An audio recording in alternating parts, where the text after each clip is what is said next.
Today I'm going to look at a song called Jessie's Girl by Rick Springfield. I picked it because I was trying to think of a song that would allow me to start practicing using my loop pedal. That's one of the things I've never really done is use a loop pedal, so I'm trying to learn to do that. I'm using the Boss RC1 loop station is the one I have on the floor in front of me. And I'll try and describe the basic steps to use it in case someone else sees this and is wanting to learn to use it. But first, I'll go through the basic of the song. I'll just cover the intro and the basic chords. And then this is my first time looking at it. And since normally I focus on the song alone, but since I'm trying to use this also to practice using my loop pedal, I'm probably going to focus on that and see if I can get the intro to loop and then try to see if I can strum some of the chords over it. So that's my goal today. So for anyone that's new to this song, it was a big hit in the 80s when I was a teenager. And it has a very unique intro that's, when I got the sheet music, I was surprised. The structure is pretty easy. So if you're just learning, it might be a fun one for you to try. So the intro, and by the way, the sheet music I'm using, I got from musicnotes.com. I grabbed both the tab sheet and the chord sheet. And the reason I did that was in looking at the tab sheet, I found the intro it's important to have the tab sheet so that you play the intro the way he does, because it makes it real easy. And then in looking at the chord sheet, it seemed that it's easier to follow the chord sheet music for some of the other main parts of the song that get layered over that, rather than trying to use the tab. But just so you know, in case it's helpful. So for the intro part of the song, and again, it's Jessie's Girl by Rick Springfield. This was his big hit in the 80s. For the intro, I'm going to put my ring finger on the 7th fret, 3rd string from the top. And I'm going to put my index finger on the 5th fret, 2nd string from the top. And I'm going to play it twice. And I'm going to kind of use my palm of my hand to very lightly just not mute it, but kind of control the tone. Instead of letting it free ring, you're going to kind of try to control it a little bit, like that. And then we're going to just take those two fingers and we're going to move them up on the same frets. So keep them on the frets they were on and move them both up one string, the same structure. And again, play it twice. So the first one. Then we're going to take those two fingers and keep them as they're structured. Try to keep your hand shape the way it is. That's important for this intro. It makes it real easy. Move both fingers up 2 frets on those top 2 strings and then play that twice. And just as a reminder, we're now on the 9th and 7th fret. Play that twice. Now we're going to jump all the way down to the 3rd and 5th fret still on those top strings. And we're going to wait and then play the second one. Technically, there's 2 different ways to play it. In one part of the song, there's a tie that shows up where you're really just hitting it once. But in other parts of the song, he hits it twice there. So I'll probably tend to forget and do it the same way. And it doesn't really affect the overall sound, so I think that's fine. And then we're going to jump, after we do that twice, we're going to jump back up where we started on that 7th and 5th fret on those top 2 strings. And then we're going to go back down to the original starting point, go down 1 string on that same 7th and 5th fret and hit that twice. And if it makes it easy to remember, we're basically hitting both fretted location twice. And then that pattern repeats itself. So let me see if I can do it one time.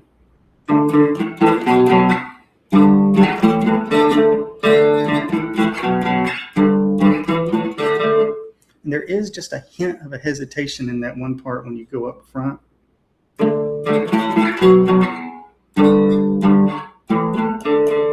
Just between those two.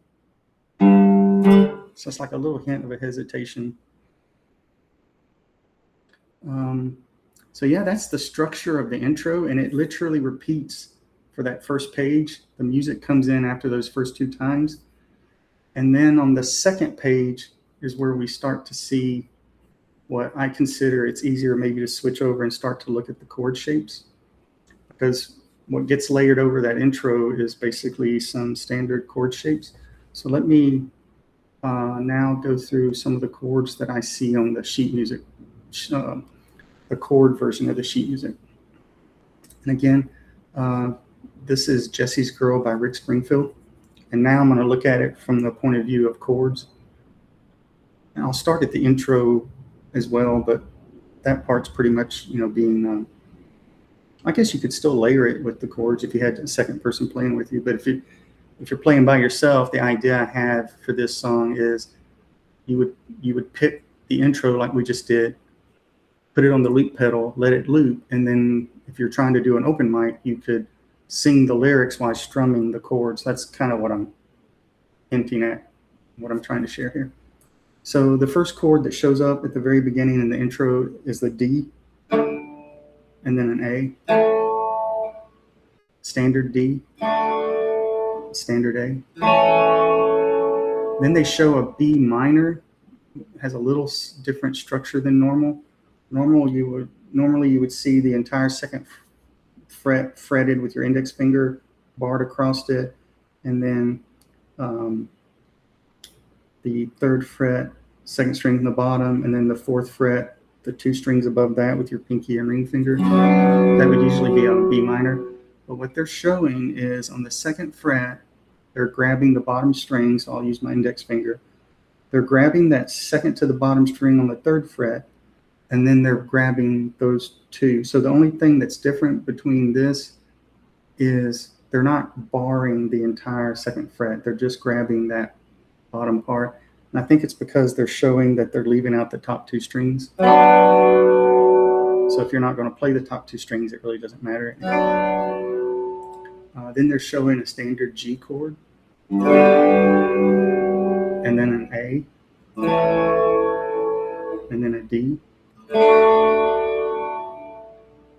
If you're not familiar with these chord shapes, in some of my other videos, I take the time to go through them in detail about where to put your fingers. But since I'm trying to include the looping part in this video, I may not do that for most of these standard chords, just for some of the unique chords. And that repeats itself through the intro. And then when the lyrics start, it also starts. So when the lyrics start, it starts with the A, and then that B minor shape we saw, and then G, back to A, back to, and then D shows up. A, B minor shape, G, A, D, A, B minor shape, G. Okay, I'm looking at the second page, and it's just those chords for the rest of this. Let's see, second page, that's all I see. Third page, that's all I see. Cool. So now let me see if I can I'll try and loop the intro and then try to pick up with the chords where the lyrics kick in.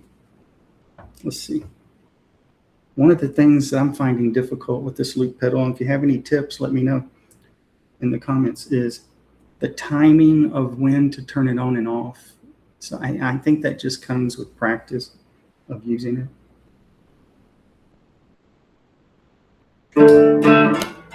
Oh, messed up already.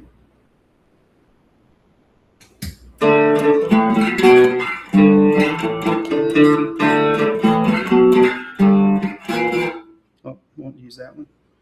Now to delete it, I promised I would say what the loop color dial means. So let me start over so I can go through that real quick. Sorry about that. Okay, I forgot to mention, so for the Boss RC1 loop station, this is what I've learned so far about it has a circular LED dial that kind of goes around like a clock ticking to help you keep time or to help you see where it's at in the loop. If you click down once on the pedal, you'll see a circular red flashing to let you know it's recording. So I'll try and do that real quick.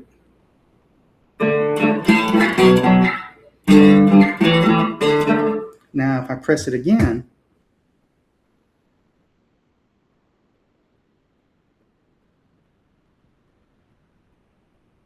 I must have messed something up. Let me see. What did I do wrong? Oh, there it goes. That's funny.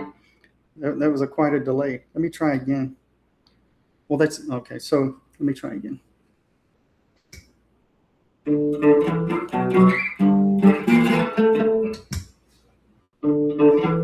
Okay. Now, while it's playing, sorry about the bad sound.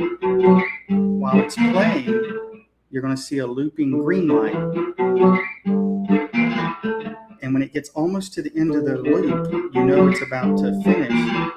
And so what you want to do is right before it gets to the end, you want to press down. And then when you press down quickly the second time, it will delete it. It will stop it.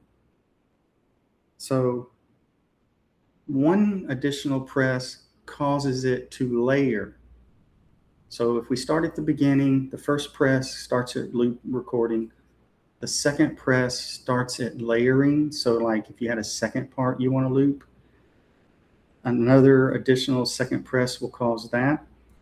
But if you don't want to do that, say you just want to loop one part like I'm trying to do here, when you want to stop recording and just start playing, you would just press once. But if you want to stop recording and stop playing it, say this intro part only shows up in certain parts of the song, then you want to press once and then quickly press a second time, and that tells it to stop and just kind of hold it, but don't delete it. So you press once and then press quickly a second time and let up, and that stops it from playing it, but it keeps it in memory. If instead on the second press you instead press down and hold, after a second or two, it will not only stop it from playing, you'll see it flash this red light to let you know it cleared memory. And I left out one color indication. If you do stop it from looping, but it's still in memory, the way you'll be able to tell is after you press quickly the second time, you'll see three little green lights at the 12 o'clock on the clock. So if I go by a clock hand at 12 o'clock, 3 o'clock, and 9 o'clock, you'll see three green little lights that are constantly on. That lets you know it's on hold, but it's still in memory and it hasn't been deleted. So even though we can't hear it right now, if I press once right now, it'll start playing. Now, if I want to get rid of it, if I know that's not what I want to use again, I can press twice, it'll stop it, and if I hold it down on the second one, it'll delete it. So now it's completely cleared out. So let me see if I can have a chance to go through the first sheet using this loop pedal. I'll try and put the intro on the loop pedal, and I'll try, and then when it comes back around, strum through the chords with a few of the lyrics. I won't try and do the whole song because I know I'm not good enough with the loop pedal. I don't want to torture your ears. I know I'm not good enough with the loop pedal yet to get all the timing has to be just right to get everything to line up. But I just want to do it as more of an exercise to make myself try and do everything together. So let me see if I can do this real quick.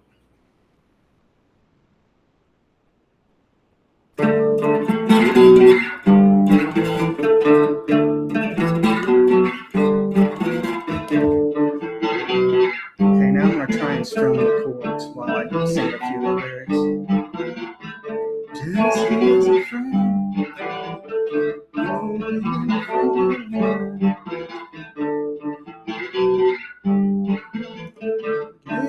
I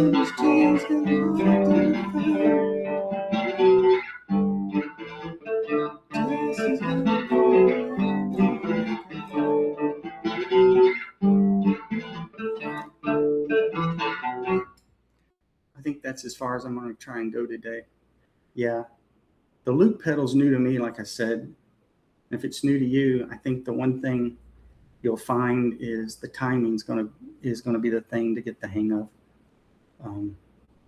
So yeah, I think that just comes through practice. So I'll keep trying, and when I feel I have it good enough, I'll try and go through the whole song. Another song I think I might try it with. So maybe in an upcoming video, I'll do another combined video like this where I'm both looking at the song and trying it with the loop pedal. Is Hysteria by Def Leppard. It has a real nice intro that's very easy to pick and could be put on a loop pedal and do a similar thing. So if you're like me and you're trying to learn to use the loop pedal, I hope this video will be helpful to you. And keep an eye out. I think in the next one, I'll make another attempt with a similar song that would benefit, where the intro would benefit from a loop pedal. Great, thanks, and I'll see you in the next one.